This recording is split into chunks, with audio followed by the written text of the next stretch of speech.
Well, it's been a great week if you are an Arsenal fan. And it's not like the other top clubs in the Women's Super League haven't made good signings. Chelsea just announced a signing of Japan starlet Minaka Matsukubo from the North Carolina Courage, a move that came out of nowhere.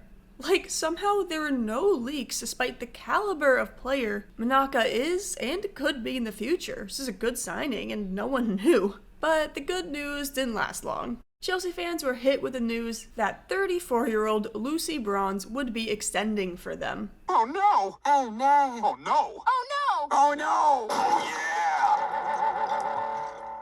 yeah! League champions Manchester City got busy, signing Nymph Charles away from rivals Chelsea, who will provide much needed assistance for City at left back. £500,000? You're joking. City also, for some reason, signed Beth Mead, who, I'll be for real, I will be very surprised if she starts more than 8 games across all competitions this year. I just don't see her helping this team at this point in her career. I wonder why they signed her.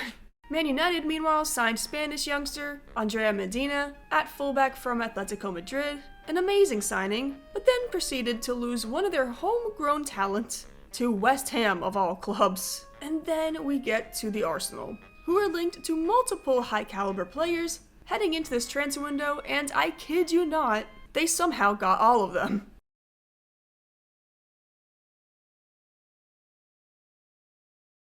And there's still more than a month left in the window. The first signing confirmation dropped by the club was that of English midfielder Georgia Stanway from Bayern Munich.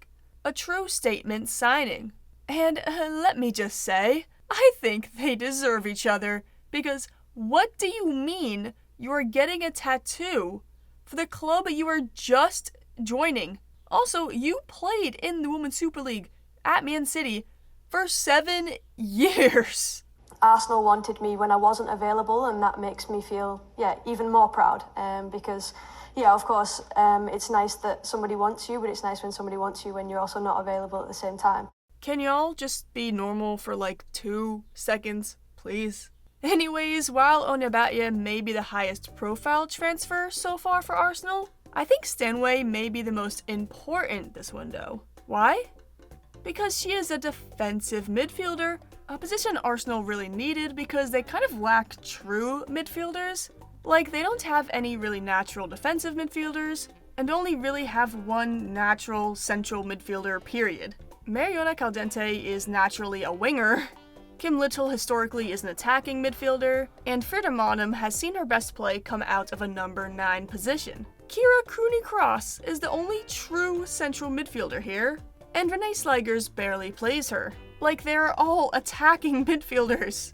Outside of Pelova, Arsenal didn't really utilize any natural pivots last season, which of course contributed to their inconsistency. Caldente, as good as she is, should not be a pivot. Yes, they were second in the Women's Super League in average possession, but they were 11th in accurate long balls.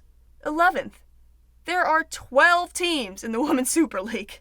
So, Georgia Stanway brings a whole new element to Arsenal's attack, as she was one of the most efficient passers on long balls in the Frauen Bundesliga last season. This signing is A+ no matter how you spin it. Arsenal then confirmed the signing of 2 more Bundesliga players, Géraldine Reuteler and Selina Cerci, 2 versatile attackers. Reuteler is Reneé Slegers' dream. She has been deployed all over the pitch for Frankfurt, center mid, right mid, winger, you name it. Reuteler fits into Slegers' system really well because Reneé Slegers is one to put players in multiple positions across different games. A lot of you may recognize her from the 2025 Euros, where she was the standout attacker for Switzerland, winning player of the match in all 3 group stage matches, even in the team's loss to Norway. The 27-year-old is coming off another strong season for Frankfurt, nabbing 10 goals and 6 assists through 34 games. However, despite Reuteler and other players having good seasons for Frankfurt, the team underperformed again, which explains some of the departures from the club that we are seeing this offseason. Now, we don't know what her primary position will be yet, but for midfield, expect her to take Kim Little's role, in the midfield as Little does get older. Arsenal will also look to replace Beth Mead's spot on the right wing, so expect to see Reuteler there as well. She will most definitely start over Caitlin Ford at wing if Slegers, has a brain.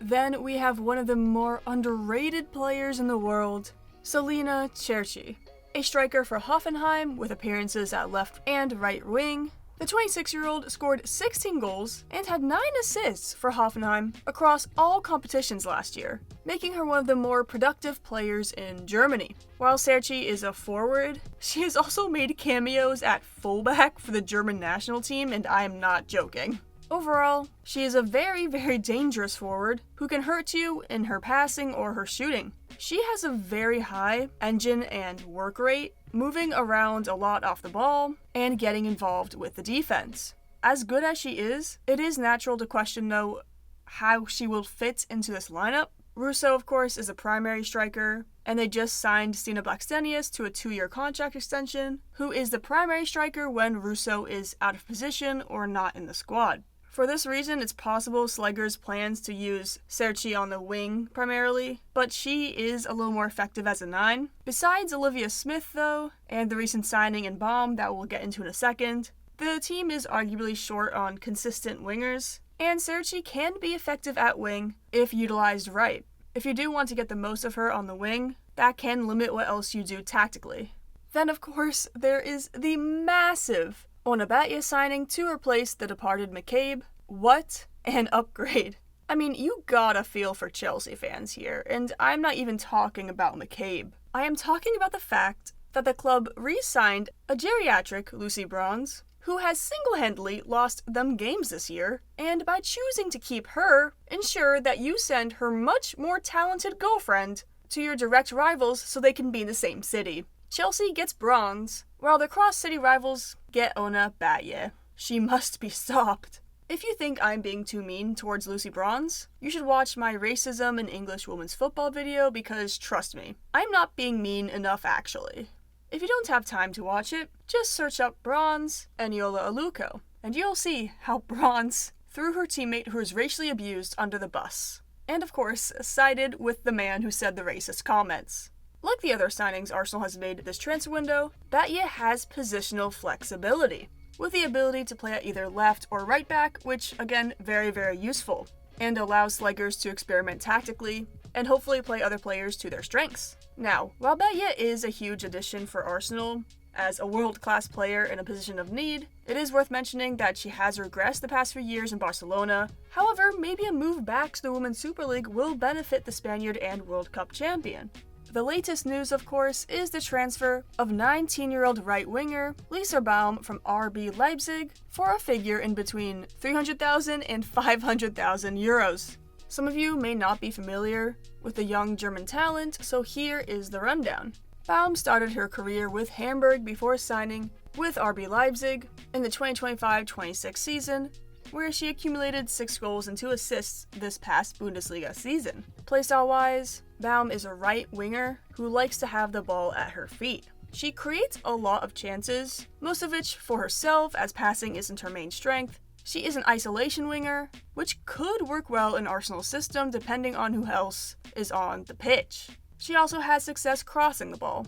At first, it may seem like she has a good chance of getting into the squad as early as this season. The only other true wingers on this roster are Olivia Smith, who should be starting, Chloe Kelly, who is very inconsistent, and Caitlin Ford, who probably should not have been extended, given the fact she had 0 assists in the league last season as a winger. But as I've said all video, Slegers likes to play players out of position. The new signings, Reuteler and Cerci, have a high chance of being played at the wing, and we already see players like Alessia Russo play at the wing. Baum is a very talented player, who I think can fit well in this Arsenal squad, but something we do talk about a lot on this channel is Arsenal's concerning history of developing young talent. They have a tendency to, bury it. Their track record the past year has been better, but it is a concerning trend to keep an eye on. Hopefully Baum gets in the team at least over Caitlin Ford. Okay, so what does this all mean? Well, for one, Arsenal got a lot better this transfer window, and it's not even over. As I mentioned a few videos ago, Arsenal dropped a lot of players in McCabe, Mead, Victoria Pelova, and Lea Kodina, and while they're all still solid players to their own extent, it was definitely the right move for Arsenal. So not only did they put themselves in a position to succeed with their departures, they got at least 4 players who are all some of the best players in their respective leagues. Batlle over McCabe, upgrade. Cerci and Reuteler over Mead, upgrade. Stanway over literally anybody in Arsenal playing at a pivot, upgrade. Arsenal's transfer window has been one of the busiest in the Women's Super League, along with Aston Villa and West Ham, who are both having really interesting signings of their own, which I'll probably get into later this summer. With Chelsea doing whatever they're doing, Arsenal will be the favorites to chase Man City for the Women's Super League title next year, and they should be. They haven't won it since 2018. However, as good as these players are, transfers naturally also raise questions. The primary one being, what the hell is the offense going to look like with 3 starting caliber strikers? We know the midfield will be in a much better position with Stanway now, so having the other 2 midfielders be attacking won't be as much of a problem as it was last year. Overall though, this transfer window really buries their youth again, because in reality it's not just 3 starting caliber strikers of Russo, Blackstenius, and Cerci, it's 4. Michelle Ajimang is set to come back from loan. Actually, she already returned technically because she was injured, and will have a hard time breaking into the squad, which is insane because she shouldn't have a hard time. Because of her injury history, the club probably wants to send the very talented attacker back on loan again, but that comes with risk. There's no guarantee she will return to Arsenal after once again being loaned out. If a young player gets spurred too many times by their home club, they will move on. The addition of 4 new attackers also means that Arsenal have most likely given up on Rosa Kafaji, which is just insane because they never gave her a chance despite all of her talent.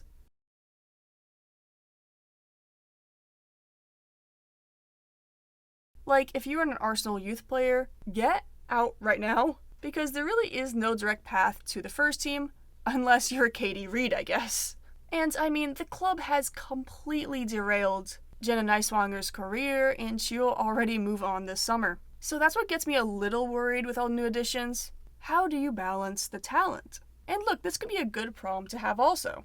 Now, this might sound like I'm being negative, and for sure when I'm talking about Arsenal's integration of younger players into the squad, I am being negative. But most of the questions I'm asking about the lineup, Reneé Slegers could have an answer for that, we just don't know. Maybe she is set on playing Cerci at the wing, and has a plan for her, etc, etc. We, the audience, just don't know yet. So it will be interesting to see once the season rolls around. And I think the changes they have made are positive and will help the team, but sometimes it takes a bit for changes to really settle in, especially when you're transitioning so many new players into a lineup. And as I look through the squad, I think it's a reasonable response to be a little worried about where and when certain players will play. Slegers changes her formation pretty frequently also. But like, I tried predicting formations and so many important players are always left out. Which again, injuries are a thing, and having rotation and great subs is very much important, but you also need to make sure your players develop chemistry and familiarity. And if you ice a player out, that can become a distraction. What do you think of all the transfers? I think this is a great window so far for Arsenal. A much more natural transition than whatever the London City is doing. Michelle Kang sold Diani to herself. If I was an Olympique Lyon fan, my head would be on Mars. So, everyone who is defending Kang, in my last video, do you still support this multi-club ownership nonsense? Anyways, let me know how you think Arsenal should line up, or how do you think they will line up. I hope you enjoyed the video, and I will see you all later.